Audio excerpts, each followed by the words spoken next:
যদি আপনাকে বলা হয় প্রাচীন যুগের উন্নত মানুষরা সমুদ্রের গভীরেও তৈরি করেছে বিশাল এক পিরামিড, তাহলে হয়তো আপনি এই কথাটা বিশ্বাস করবেন না।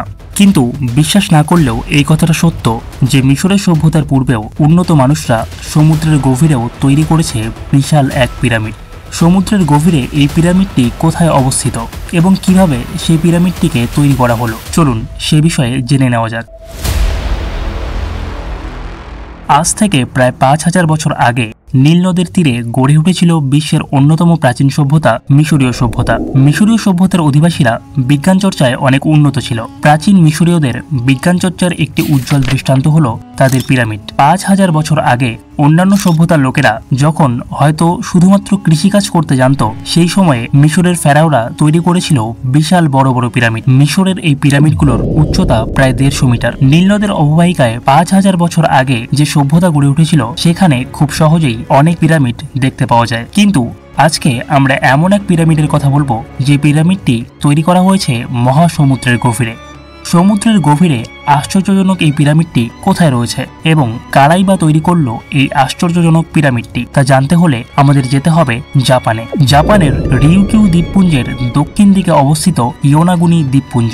ইয়োনাগুনি দ্বীপপুঞ্জের সমুদ্র সৈকতে শীতকালে প্রচুর পরিমাণে হাঙ্গর দেখা যায়, আর এই কারণেই এই স্থানটি সি ডাইভারদের একটি অন্যতম পছন্দের জায়গা। প্রতি বছর প্রচুর পর্যটক এই জায়গাটিতে এসে ভিড় করেন। তখন সালটা ছিল 1986। ইয়োনাগুনি চো ট্যুরিজমের একজন অন্যতম পরিচালক ছিলেন কিহাচিরো আরাতা। তিনি একদিন সমুদ্রের হাঙ্গর পর্যবেক্ষণের সময় এই পিরামিডটিকে আবিষ্কার করেন।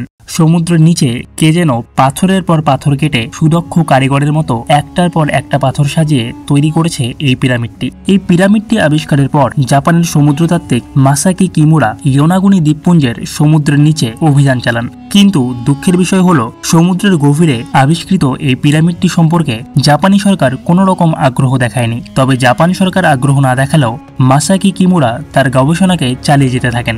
যদিও অনেক নৃতাত্ত্বিক এবং বৈজ্ঞানিকদের মতে জাপানের সমুদ্রের নিচে এই পিরামিডটি আদৌ মনুষ্যসৃষ্ট কোনো পিরামিড নয়। তাদের মতে এটি আসলে কাদা পাথর এবং বেলে পাথর দিয়ে তৈরি একটি সুবিশাল পাথরের ঢিপি, যা প্রায় 20 লক্ষ বছর আগে তৈরি হয়েছিল। কিন্তু প্রশ্ন হলো, প্রাকৃতিকভাবে এই ঢিপিটি তৈরি হলে এই ঢিপিটির পাথরের এরকম সুবিন্যস্ত এবং নিপুণ বিন্যাস কিভাবে সম্ভব? মাসাকি কিমুরা, যিনি দীর্ঘকাল ধরে এই পিরামিডগুলির উপর গবেষণা করেছেন, তার মতে এই পিরামিডটি আজ থেকে প্রায় 10,000 বছর আগে তৈরি করা হয়েছে। তার মতে সেই সময়ে এই স্থানটি সমুদ্রপৃষ্ঠ থেকে অনেক উঁচুতে অবস্থান করছিল এবং এখানে বসবাস করত প্রাচীন মু সভ্যতার লোকেরা। এই মু সভ্যতার লোকেরাই এই পিরামিডটি প্রথম তৈরি করে এবং পরবর্তীকালে টেকটনিক প্লেটের সংঘর্ষ, ঘন ঘন ভূমিকম্প এবং সুনামির ফলেই এই স্থানটি জলের তলায় চলে যায় এবং সেই সাথে মু সভ্যতা ও এই পিরামিডটিও জলের তলায় হারিয়ে যায়। জাপানের জলের তলায় আবিষ্কৃত এই পিরামিডটি আসলে কারা তৈরি করেছে সেই বিষয়ে মতপার্থক্য আছে, কিন্তু এই রহস্যময় পিরামিডটি দেখতে প্রতি বছর বহু পর্যটক এই ইয়োনাগুনি দ্বীপপুঞ্জে আজও ভিড় জমান। আসলেই সমুদ্রের নিচে যে কতটা রহস্য লুকিয়ে রয়েছে তা আমাদের পক্ষে এখনো জানা সম্ভব হয়নি। যেমনটা জানা সম্ভব হয়নি সমুদ্রের সব থেকে গভীরতম অংশ মারিয়ানা খাত সম্পর্কেও। আপনি যদি মারিয়ানা খাত সম্পর্কে বিস্তারিত জানতে চান তাহলে ওপরে ফ্ল্যাশ হওয়া ভিডিওটিতে ক্লিক করুন এবং সেই সাথে আমাদের ভিডিওগুলি ভালো লাগলে আমাদের চ্যানেলটিকে অবশ্যই লাইক এবং একটি সাবস্ক্রাইব করুন। ধন্যবাদ।